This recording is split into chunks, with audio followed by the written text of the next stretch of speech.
तरह की मीटिंग आप फिर अटेंड ही मत करिए। अगर है ज़रूरी और अटेंड करना भी ज़रूरी है, तो आपको ये सारी चीज़ें अपने आप में बदलने की ज़रूरत है। इम्पेशेंट होना ये अच्छी हैबिट नहीं है, आपके अंदर पेशेंस होना बहुत ज़रूरी है। At last dos and don'ts को डिस्कस कर लेते हैं। Keep your back and head straight. Don't stoop. Talk without shifting around in your chair. Sit with knees close together, never wide apart. Don't take up more space than required. Avoid making unnecessary and flamboyant gestures. कहने का मतलब ये है कि जब keep your back and head straight, back और head को हमेशा स्ट्रेट रखना चाहिए जब आप बैठ रहे हैं। और talk without shifting around your chair, बार बार इधर उधर घसक घसक के बात नहीं करना चाहिए। Sit with knees close together, हमेशा आप जब बैठे हैं तो आप हमेशा नीज को क्लोज करके बैठेंगे।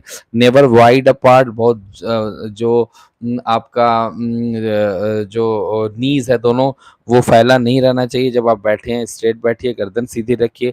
Don't take up more space than required, जरूरत से ज़्यादा स्पेस नहीं लीजिए बैठते वक्त, जितना आपको स्पेस लेना चाहिए उतना ही लीजिए। नेक्स्ट है don't sit too close to the person on either side of you, जो आपके सामने बैठा बहुत ज़्यादा उसके सामने नहीं बैठना चाहिए, एक नॉर्मल डिस्टेंस मेंटेन करना चाहिए। ये सारे बेसिक एटिकेट है, डिसिप्लिन है जब आप किसी के सामने बैठते हैं, जब किसी के सामने बात करते हैं, खासकर प्रोफेशनल टॉक में। Don't stop suddenly, others will walk into you.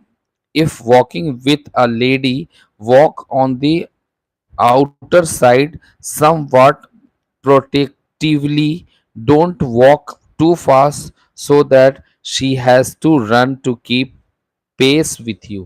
कहने का मतलब ये है कि जब कभी भी आप किसी फीमेल के साथ चल रहे हैं तो ज़्यादा फास्ट नहीं चलें, उन्हें बहुत सारी चीज़ें मैनेज करनी पड़ती हैं। एक नॉर्मल स्पीड से चलें और एक एवरेज स्पीड बना कर रखें, जिसकी वजह से आप आराम से उन्हें कंफर्ट फील करा सकते हैं। एट द सेम टाइम आप भी एक रिदम मेंटेन कर सकते हैं। साथ ही साथ आज जो वीडियो मैंने आपके लिए डिस्कस की है बेसिक एटिकेट और मैनर्स को लेकर, जहाँ मैंने बैठने को, किस तरह से बैठना है और क्या-क्या चीज़ें ध्यान रखनी जब आप किसी प्रोफ़ेशनल से बात कर रहे हैं। खड़े रहने टाइम भी बहुत सारी चीज़ें आपको ध्यान रखनी है, किस तरह से बॉडी का पोस्चर रहना चाहिए। फ़ेस में बहुत ज़्यादा ज़रूरी है, चार्मिंग होना है, गर्दन सीधा हमेशा रहना चाहिए जब कभी भी आप किसी से बात कर रहे हैं, किसी को सुन रहे हैं, प्रोफ़ेशनल के सामने बैठे हैं, ये सारे मैनर्स बहुत इम्पोर्टेंट रोल प्ले करते हैं। एट लास्ट मैंने आपको बताया कि जो चीज़ें हैं, जो नेगेटिव थिंग्स हैं उनको गुड हैबिट्स में चेंज करना, this is your responsibility. Everyday daily life में बहुत सारी चीज़ें हैं जो बैठने, बोलने, देखने, चलने और खड़े होने में आप मिस्टेक्स करते हैं, तो उसको भी आप इम्प्रूव कर सकते हैं। ये वीडियो काफ़ी इम्पोर्टेंट है आप सभी के लिए। आई बिलीव कि अगर इस वीडियो से आपको कुछ सीखने मिला है तो आप इस वीडियो को काफ़ी लोगों के साथ शेयर करिए। और जो भी मैंने पढ़ा है और फिर उसे अपने एक्सपीरियंस से बताया है, तो वो सारी चीज़ें आई बिलीव आपको काफ़ी कोऑपरेट करेगी अपने डेली लाइफ में इम्प्रूवमेंट लाने के लिए।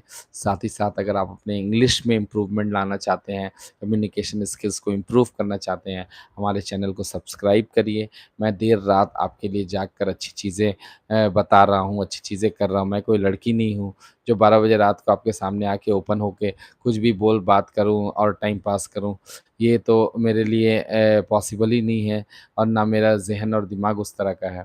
तो मैं कोशिश करता हूँ कि आपके साथ हमेशा अच्छी चीज़ों से जुड़ा रहूँ। अच्छी चीज़ों से जुड़ना काफ़ी आज की डेट में डिफ़िकल्ट हो गया है, या उसको बताना या उसको सुनना। तो आई बिलीव कि आप धीरे-धीरे इन सारी गुड चीज़ों को इनकलकेट करेंगे अपने ज़हन में और कोऑपरेट करेंगे, तो अपने लिए भी इम्प्रूवमेंट आप कर सकते हैं और हमारा भी एक कोऑपरेशन हो जाएगा। थैंक यू, मिलते हैं नेक्स्ट वीडियो में। Till then good bye and good night.